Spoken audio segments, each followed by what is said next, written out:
അങ്ങോട്ട് കയറ്റിയിടണ്ട, മുറിവുണ്ട്. ഒരാളെന്നെ പുതപ്പിച്ച് കിടത്തുന്നു കേട്ടോ. അപ്പം പുറത്ത് ഒട്ടിച്ച് വെച്ചിരുന്ന എല്ലാവരും എടുത്ത് കളഞ്ഞു.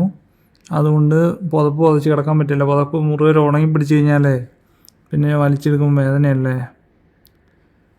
ഉണ്ട്. അപ്പോൾ എനിക്കാണെങ്കിൽ ഞാൻ പണ്ടൊരു തലമൂടി കിടന്ന് ക്ഷീണിച്ചുകൊണ്ടേ എനിക്ക് അങ്ങനെ കിടന്ന് നല്ല ഉറക്കം വരുള്ളൂ. ഇതാകുമ്പം ഭയങ്കര ചടങ്ങാണ്. ഈ ഒരു സൈഡ് മാത്രം നമുക്ക് ഓക്കെയുള്ളൂ, ഒരു സൈഡ് വെച്ച് കിടന്ന് ഉറങ്ങണം. പുറത്തെ മുറിവ് ഇപ്പം ഒട്ടിക്കുന്നില്ല, കാറ്റ് കയറി ഉണങ്ങാൻ വേണ്ടിയേ. ഇങ്ങനെ പുറത്തോട്ട് പുറപ്പ് മുട്ടിയാൽ പിന്നെ അതങ്ങനെ ഒട്ടിപ്പിടിച്ചാൽ പിന്നെ ഇന്ന് അവർ വലിച്ചു പറിച്ചപ്പോൾ അവരെന്നെ കാർച്ച കണ്ടപ്പോൾ അവർക്ക് സഹതാപം തോന്നിയിട്ട് അവരിന്ന് ഒട്ടിച്ചില്ല. അങ്ങനെ പറ. IV ഇപ്പം മാറ്റി കേട്ടോ. ഇതിന്ന് ചെറിയ സ്വെല്ലിങ് ആയിട്ട് അവരിത് മാറ്റി. ഇത് പൊളിച്ചമ്മ, ഇതിനി വെക്കേണ്ട കാര്യമില്ല. ഒന്ന് കഴിഞ്ഞ ഊരുന്ന സമയത്ത് കുറച്ച് ബ്ലഡ് വരില്ല ഇതുണ്ടോ, പിന്നെ കുത്തിയിട്ടിരുന്നതിന് നീര് വെച്ചാറുണ്ടായി, അത് ഊരി അവർ കളഞ്ഞു. ഇങ്ങനെ വെച്ച് കിടക്കാനാണ്. പപ്പ വിളിച്ചായിരുന്നു കേട്ടോ. പപ്പ എന്തോ സേറയുടെ പ്രഗ്നൻസിക്കുള്ള മരുന്നും കാര്യങ്ങളൊക്കെ അറേഞ്ച് ചെയ്യുന്നു. കത്രികയും അമ്മയോട് പോയി ചോദിച്ചു, അമ്മയുടെ നിൻ്റെ പഴയ 2 നൈറ്റ് തരാവോടി, എനിക്ക് പിള്ളേരെ തുടയ്ക്കാൻ വേണ്ടിയാ എന്നൊക്കെ പറഞ്ഞു കേട്ടോ. അപ്പം അമ്മ പറഞ്ഞ് എൻ്റെ നൈറ്റ് എനിക്ക് ആവുമ്പോൾ 1-2 നൈറ്റേ ഉള്ളൂ, അവൻ്റെ ആ പെട്ടിക്കകത്ത് പോയിട്ട് അവൻ്റെ പഴയ നിക്കറോ എന്നിനെയൊക്കെ പറക്കിക്കൊണ്ട് പോകാൻ പറഞ്ഞു. എന്നെ വീഡിയോ കോളിൽ വിളിച്ചിട്ട് എന്നെ ചോദിച്ചു നിൻ്റെ ഏതൊക്കെയാണ് പഴയത് ചെറുതുള്ളത് എന്നൊക്കെ ചോദിച്ചു. ഞാൻ 2 ഷർട്ടൊക്കെ പറക്കി കൊടുത്തു കേട്ടോ. അപ്പം തന്നെ ഉള്ളൂ, അതുകൊണ്ട് ഭയങ്കര ബുദ്ധിമുട്ടാണ്. പപ്പായി രാധമ്മയുണ്ട്. രാധമ്മ അടുക്കളയിൽ പണിയോണ്ട് ഫുള്ള് തിരക്കും. പപ്പ പറഞ്ഞ് രാധമ്മ ഇരിക്കുന്നില്ല മോനും, രാധമ്മ ഏതാണ്ടൊക്കെയോ ചെയ്ത് നടക്കുവാന്നാണ് പറഞ്ഞു. പപ്പ ഇപ്പോൾ വിളിച്ചോ. രാധമ്മ പിന്നെ ചാപ്പാടുണ്ടാക്കിച്ചേ, പാത്രം കഴിച്ചേ, തൂത്തുവാരിച്ചേ, അങ്ങനെ ഓരോ കാര്യങ്ങളും. അമ്മയ്ക്കും വയ്യല്ലോ, മുട്ടും കാലുമെല്ലാം വേദന.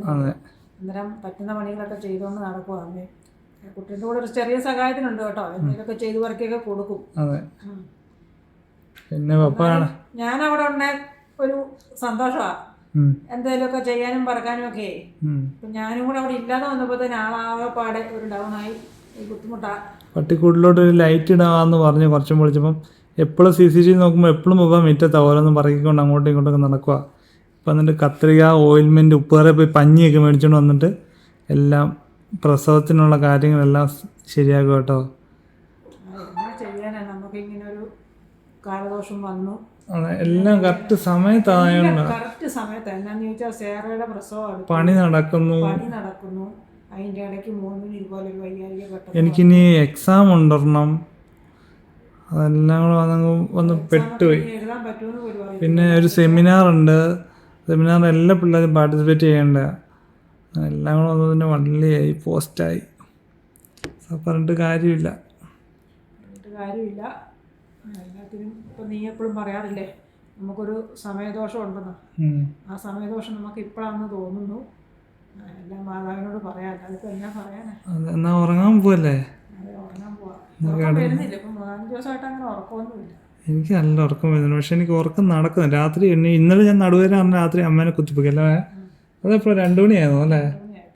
2 മണിയായപ്പോൾ നടുവേദന എടുത്തിട്ട് പറ്റുന്നില്ല. അന്നെ വേണ്ടി വിളിച്ചെന്നെ വിളിച്ചത്. ചെറിയതായിട്ട് DFOയുടെ ജെല്ലൊക്കെ വെച്ച് ചെറുതായിട്ട് തൂത്ത് കൊടുക്കുന്നുണ്ട്. കഴിഞ്ഞ 2 ദിവസമായിട്ട് ഭയങ്കര കൈക്ക് വേദനയായിരുന്നു. കൈയുടെ കുറഞ്ഞപ്പോഴത്തേന് കാലിന് നടുവിന് വേദനയായി. കൈയുടെ ഇച്ചിരി കുറഞ്ഞപ്പോഴത്തേന് നടുവിനായി. അടിച്ച് വീണതിൻ്റെ ആ വിഷമവും അച്ചാതവും നീരും ഒക്കെ ഉണ്ട്. ദേഹം മൊത്തം നീരും ഒക്കെ കേട്ടോ. ഏതായാലും നമ്മുടെ ഹോസ്പിറ്റലിൽ സ്റ്റിറോയിഡിൻ്റെ തെറാപ്പിയാണ് പോയിക്കൊണ്ടിരിക്കുന്നത് ഇപ്പം. അതുകൊണ്ട് നീരൊക്കെ കുറയുന്നുണ്ട്, കുഴപ്പമില്ല. ഡോക്ടർമാരാണേലും അത്യാവശ്യം രാവിലെ ഉച്ചയ്ക്കും വൈകിട്ടും എല്ലാം വന്ന് നോക്കുന്നുണ്ട്. സിസ്റ്റർമാരാണെങ്കിലും നല്ല ഒരിതാട്ടോ, അവരെപ്പോഴും വന്ന് നോക്കുകയും മരുന്നുകൾ ചെയ്യുകയും ഒക്കെ ചെയ്യുന്നുണ്ട്. ഇപ്പം ഒരു IV എന്ന് പറഞ്ഞത് 24 മണിക്കൂർ കേട്ടോ. നമ്മളിടയ്ക്ക് ഊരിട്ട് കഴിഞ്ഞാലേ ലാഗ് വരുള്ളൂ. ഇല്ല, കറക്റ്റ് 24 മണിക്കൂർ കൊണ്ട് തീരേണ്ടതാണ്. പക്ഷെ നമ്മൾ ഈ കുളിക്കാനും മുള്ളാനും കഴിക്കാനൊക്കെ വേണ്ടി വരുന്നതുകൊണ്ട് എക്സ്ട്രാ 2 മണിക്കൂർ കൂടുതൽ വരും. കിടന്നു പെണ്ണ്. അപ്പം ഗുഡ് നൈറ്റ്. നാളെ മോനെ രാവിലെ വിളിക്കണേ കേട്ടോ. നമ്മളെൻ്റെ മാത്രമേ ഉള്ളൂ ഇവിടെ. എൻ്റെ പെണ്ണ് എപ്പോഴും എൻ്റെ കൂടെ ആശുപത്രി എൻ്റെ പെണ്ണ് മാത്രമേ ഉള്ളൂ. എനിക്ക് പനിയാണെങ്കിലും ചുമയാണെങ്കിലും ഞാൻ എവിടെ ഒരു ഉരുണ്ട് വീണാലും എൻ്റെ പെണ്ണുണ്ട് എൻ്റെ കൂടെ. അതിപ്പം ഏതമ്മമാരും അങ്ങനെയല്ലേ, മക്കൾ വീണാലും പിന്നെ എന്തെങ്കിലും വയ്യാഴിക വന്നാലും എല്ലാം മക്കളുടെ കൂടുതലും അമ്മമാരല്ലേ നിൽക്കുന്നത്. ചുരുക്കം പേരൊക്കെ അച്ഛന്മാർ നിൽക്കുള്ളൂ. എന്താണെന്ന് വെച്ചാൽ മക്കൾക്ക് കൂടുതലും അമ്മമാർ നിൽക്കുന്നത് എനിക്ക് ഇഷ്ടം. അച്ഛന്മാർ നിൽക്കുന്ന ഇഷ്ടമല്ലെന്നല്ല കേട്ടോ, എന്നാലും അച്ഛന്മാർ പുറത്ത് പോവുകയും ഓരോ ജോലികൾ ചെയ്യുകയും ഒക്കെ ചെയ്താലാണല്ലോ നമ്മൾ മറ്റു കാര്യങ്ങൾ ഓടിപ്പോവുക. എന്നാൽ മിക്കപ്പോഴും അമ്മമാരായിരിക്കും മക്കളുടെ കൂടെ നിൽക്കുന്നത്.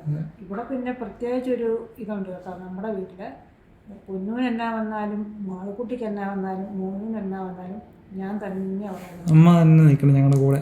അത് അവർക്ക് 3 പേർക്കും ഒരു നിർബന്ധമുള്ള കേസാണ്. അത് കൊച്ചിലെ തൊട്ടുള്ളൊരു ശീലം. അതെങ്ങനെ വന്നു എന്ന് എനിക്കറിയത്തില്ല. ഞാൻ ഇച്ചിരി ലാളന കൂടുതൽ കൊടുത്തോ എന്ന് എനിക്കൊരു സംശയമുണ്ട്. എനിക്ക് അമ്മ തന്നെ വേണം കേട്ടോ എല്ലാ കാര്യത്തിനും. മോനൂന് പ്രത്യേകിച്ചും ഞാൻ തന്നെ വേണം അവൻ്റെ അടുത്ത്. ഇത്രയും വലുതായെന്നൊന്നും പറഞ്ഞിട്ടൊന്നും കാര്യമില്ല. ഡിഗ്രിയും കഴിഞ്ഞ് നേഴ്സിംഗ് പഠിക്കാൻ പോയതാ. ഞാൻ പെണ്ണ് കിട്ടിയാലും ഞാൻ പറയും എൻ്റെ അമ്മ മതി, നീ പോകോളാൻ പറയും. ഡിഗ്രിയും കഴിഞ്ഞ് നേഴ്സിംഗ് പഠിക്കാൻ പോയതാണ്. എന്നാലും ഒരു മൂക്കിപ്പനി വന്ന അന്നേരം അമ്മയുടെ അടുത്ത് ഓടി വന്ന് അമ്മയുടെ ശുശ്രൂഷ കിട്ടിയാലേ ശ്രീകോട്ട് നടക്കുമാവുള്ളൂ. ഇപ്പോഴാണെങ്കിൽ പോലും ഈ കിടപ്പിലും ഞാൻ അങ്ങോട്ടോ ഇങ്ങോട്ടോ മാറാനും സംഭവിക്കില്ല.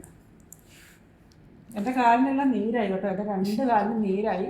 4 ദിവസം കൊണ്ട് ഈ നടപ്പും നിൽപ്പും ഒക്കെ ആയപ്പോഴത്തേക്കും 2 കാലിനും നീരായി. ഞാനും DFOയുടെ ജെല്ലും ഒക്കെ തേച്ചോണ്ടാണ് നിൽക്കുന്നത്.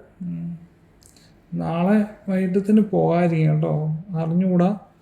ആയാലും എല്ലാവർക്കും ഗുഡ് നൈറ്റ്, ഉറങ്ങട്ടെ, ക്ഷീണമാണ്. അന്നേരം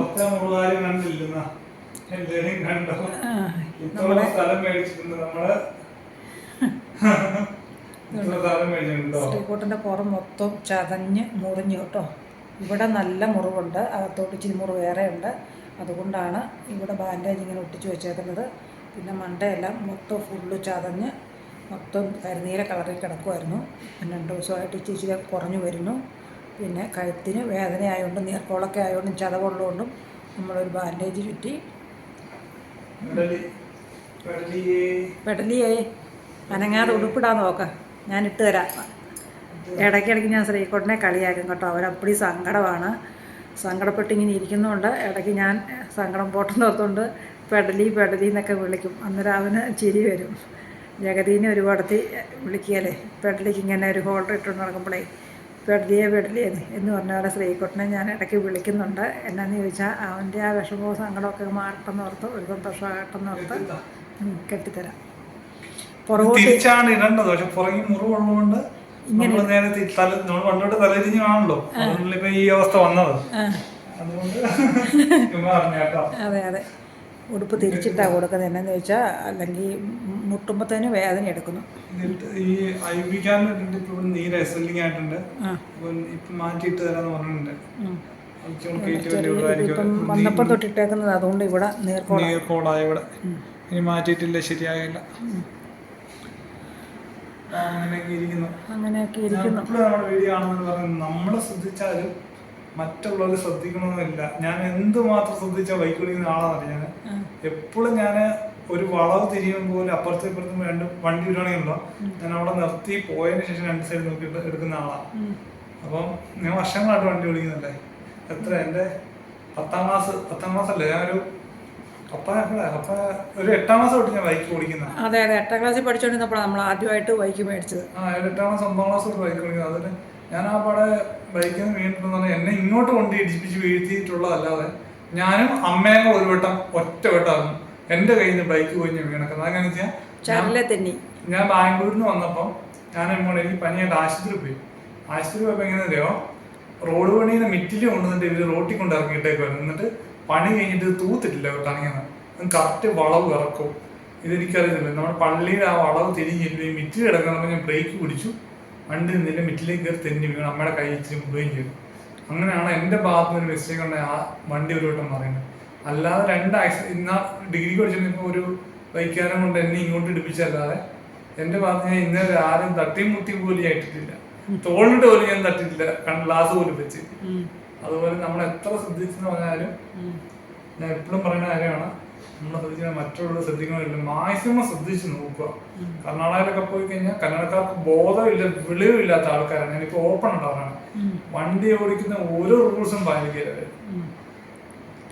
ഓട്ടോക്കാരൊന്നും ഒരു ഇൻഡിക്കേറ്റർ ഇടില്ല. മാക്സിമം നമ്മൾ എന്തെങ്കിലും ഒരു ഇത്തിരി മിസ്റ്റേക്ക് നമ്മൾ ഇച്ചിരി സ്പീഡിലൊക്കെ പോവാണെന്ന് വെച്ചാൽ നമ്മളിപ്പോൾ 2 വട്ടം അമ്മ ഓൺ അടിച്ചിട്ട് നമ്മൾ കയറ്റി വിട്ടില്ലെന്ന് വെച്ചോ, നമ്മളങ്ങ് സൈഡ് എടുക്കാനുള്ള പ്ലാനായിരിക്കും നമ്മൾ പതുക്കെ പോകാൻ.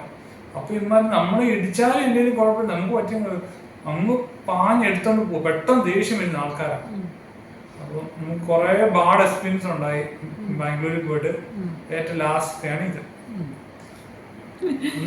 അല്ല പിന്നെ കുഴപ്പമില്ല. എനിക്ക് അമ്മമാരെ ഇടിച്ചിട്ടിട്ട് വന്ന് നോക്കുവോ അല്ലെങ്കിൽ ആ ഹോസ്പിറ്റലിൽ ഒന്നും എടുത്തോണ്ട് പോവോ ചെയ്യുമായിരുന്നു കുഴപ്പമില്ല. അമ്മമാരെ അപ്പാടെ അമ്മക്കും പരിക്ക് പറ്റി ശരി തന്നെ. അമ്മ അപ്പളെ എടുത്തോണ്ട് പോയി അവിടുന്ന്. അതൊക്കെ കേട്ടപ്പോൾ ഒരുപാട് ബുദ്ധിമുട്ടായി. സാരമില്ല, നമ്മുടെ കേരളത്തിലെ പോലല്ലല്ലോ. കേരളത്തിലെ ആൾക്കാരുണ്ടോ ഇടിച്ചിട്ട് നോക്കാൻ പോകുന്ന ആൾക്കാരൊക്കെ ഉണ്ട്. ഞാൻ കുറെ കേട്ടിട്ടുണ്ട്, കഥകളൊക്കെ കുറെ കേട്ടിട്ടുണ്ട്. ഓരോ മനുഷ്യന്റെ മെന്റാലിറ്റി പോലെ ഓരോ കാര്യങ്ങൾ ചെയ്യുന്നത്. ഒരു മലയാളി ചേട്ടനുണ്ട്, എന്നെ ഇടിച്ചിട്ട് കേരള കഫേ എന്ന കഫേരെ ചേട്ടൻ എടുത്തു പോയത്. ആ ചേട്ടൻ എടുത്തു പോയിട്ട് ലാസ്റ്റ് പിള്ളേർ പൊക്കോ എന്ന് പറഞ്ഞിട്ടാണ് അല്ല ഞങ്ങളോട് പറഞ്ഞായിരുന്ന നിന്റെ ട്രീറ്റ്മെന്റ് കഴിയുന്നിടം വരെ ആ ചേട്ടൻ അവിടെ നിന്നെന്ന്. എല്ലാ കാര്യം എന്നേലും ചെയ്യണം മക്കളെ, എന്നേലും ചെയ്യണം മക്കളെ എന്ന് പറഞ്ഞോണ്ട് നോക്കി നിന്നെന്നാ പറഞ്ഞേ. അങ്ങനത്തെ ആൾക്കാരും ഉണ്ട് ഇടയ്ക്ക്. അപ്പൊ കെട്ടിട്ട് ഒരു ബോട്ടിൽ അരി തീർന്നിട്ടുണ്ട്. 24 മണിക്കൂർ കുത്തി ഇരുന്നും കിടന്നുമാണ് ഞാനത് തീർപ്പ്. ഇപ്പൊ അടുത്ത ഒരെണ്ണം കൊണ്ടുപോയി. ഒരു ബോട്ടില് തീർന്നായിരുന്നു, ഇപ്പോഴാണ് തീർന്ന ഒരു 10 മിനിറ്റ് മുമ്പ്. പിന്നെ ഭക്ഷണം കഴിക്കാൻ വേണ്ടി ഊരിയതാണ്. ഇനിയിപ്പോൾ അടുത്ത കൊണ്ട് ഇട്ടേക്കാണ്. ഇതിന് അടുത്ത നാളെ ഒരു 3 മണി 4 മണി ആകാതെ തീരുകയില്ല. 24 മണിക്കൂർ അല്ലേ? എന്നാൽ ഇതും കൂടെ കുത്തിയിടാനുള്ള ശേഷിയുണ്ടോ? എന്നായിരുന്നു. അപ്പം കഞ്ഞിയൊക്കെ കോരി കൊടുത്ത് കുടിയൊക്കെ കഴിഞ്ഞ് ആശാൻ ഉറക്കം പിടിച്ചു കേട്ടോ. ഫോണൊക്കെ എടുത്ത് വെച്ചിട്ടുണ്ട്. ഭയങ്കര വേദനയും വിഷമവും കാര്യങ്ങളുമൊക്കെയാണ്. നീഡിൽ കൊണ്ട് കൈ ആദ്യം കുത്തിയിട്ട് ഇവിടെയാണ് കുത്തിയിരുന്നത്. അവിടെ ഇപ്പം ഭയങ്കരമായിട്ട് കൊണ്ടോ നീര് വെച്ചിട്ട് ഇപ്പോൾ സിസ്റ്ററെ വിളിച്ച് അത് ഊരി മാറ്റി വേറെ കുത്തി സൈഡിലോട്ടേ. കൈക്കെല്ലാം ഒരു കറുപ്പ് കളറായി. ഇനിയിപ്പോൾ ഈ ഒരു ബോട്ടിലും കൂടെ 24 മണിക്കൂറത്തേക്ക് ഇട്ടേക്കുന്നത്. അതും കൂടെ തീരണം. ഇപ്പം കൊണ്ട് പുതിയത് ഇട്ടിട്ട് പോയതാണ്. ഉറക്കത്തില്ല, നല്ല ക്ഷീണമാണ്. വേദന കൊണ്ട് ഒരു രക്ഷയില്ല. എന്നാ ചെയ്യാനാ?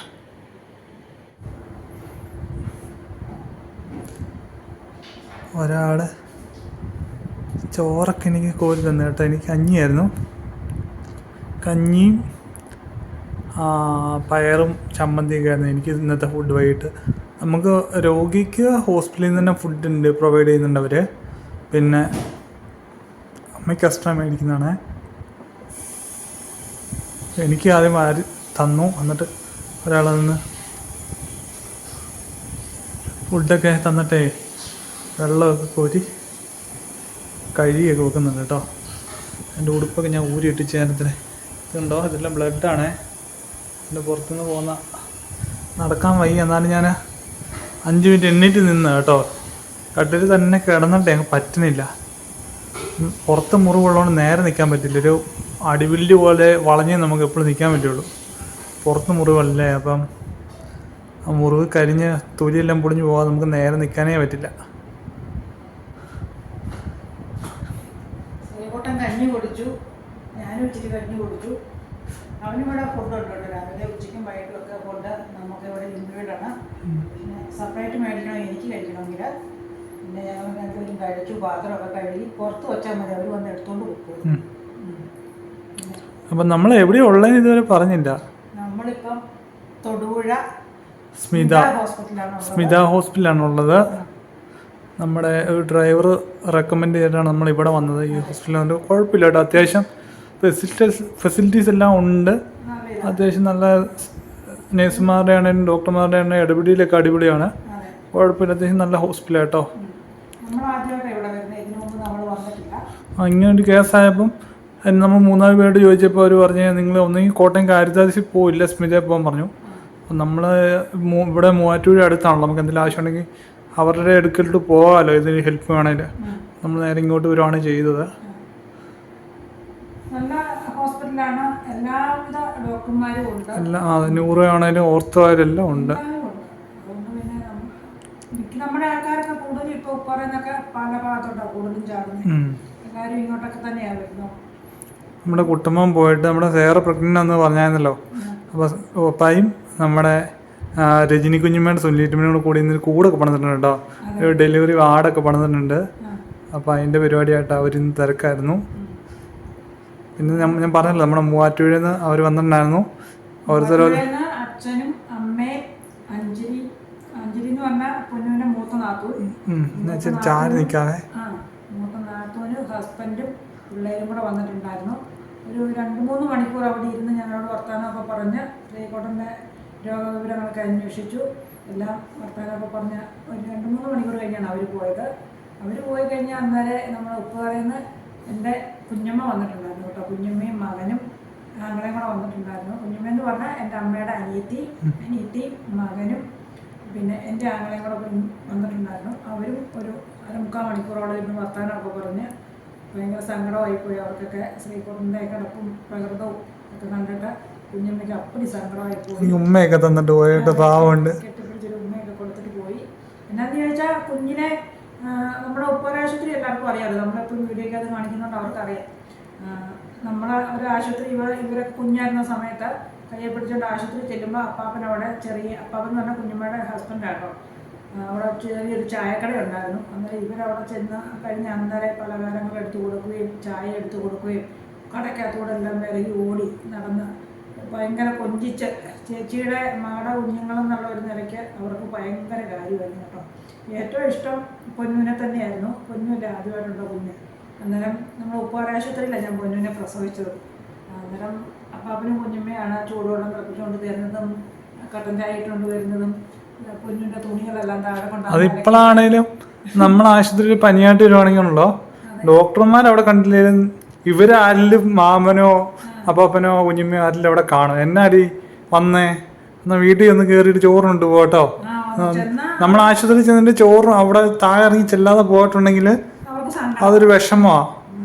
പ്രത്യേകിച്ച് മൂത്ത ചേച്ചിയുടെ മക്കളാണ് ഞാനും ചേട്ടായി. ഞങ്ങളുടെ അമ്മയുടെ കല്യാണമൊക്കെ കഴിഞ്ഞ് പിന്നെ ഒത്തിരി കാലം കഴിഞ്ഞാണ് കുഞ്ഞമ്മയുടെ കല്യാണം നടന്നത്. അന്നേരം ഞങ്ങളൊക്കെ ഉണ്ടായി കഴിഞ്ഞാണ് കുഞ്ഞമ്മയുടെ കല്യാണം നടന്നത്. അതുകൊണ്ട് കുഞ്ഞമ്മയൊക്കെ എടുത്തുകൊണ്ട് വളർത്തിയതാണ് ഞങ്ങളെ. അതുകൊണ്ട് കുഞ്ഞമ്മയ്ക്ക് സ്വന്തം മക്കളെക്കായി ഇഷ്ടമാണ് എന്നും ചേട്ടായി. എന്തെങ്കിലും വന്നിട്ടുണ്ടായിരുന്നു. വിഷമം എന്നിട്ട് കെട്ടിപ്പിടിച്ച് എനിക്ക് ഉമ്മയൊക്കെ തന്നിട്ട് പോയി. പാവമുണ്ട്. ആൾക്ക് ലിഫ്റ്റിലൊന്നും കയറി വലിയ ശീലമൊന്നുമില്ല. ആൾക്ക് പിന്നെ ഒരു വടി കുത്തിയാണ് നടക്കണം. അപ്പം ലിഫ്റ്റിൽ കയറിയപ്പോൾ എനിക്ക് പേടിയാടി. ഞാൻ തിരിച്ച് സ്റ്റെപ്പ് ഇറങ്ങി പോയാൽ മതിയെന്നൊക്കെ ചോദിച്ചു. എന്നെ ഒരു വിധത്തിൽ ഇവർ കയറ്റി വിട്ടു കേട്ടോ. പാവമുണ്ട്.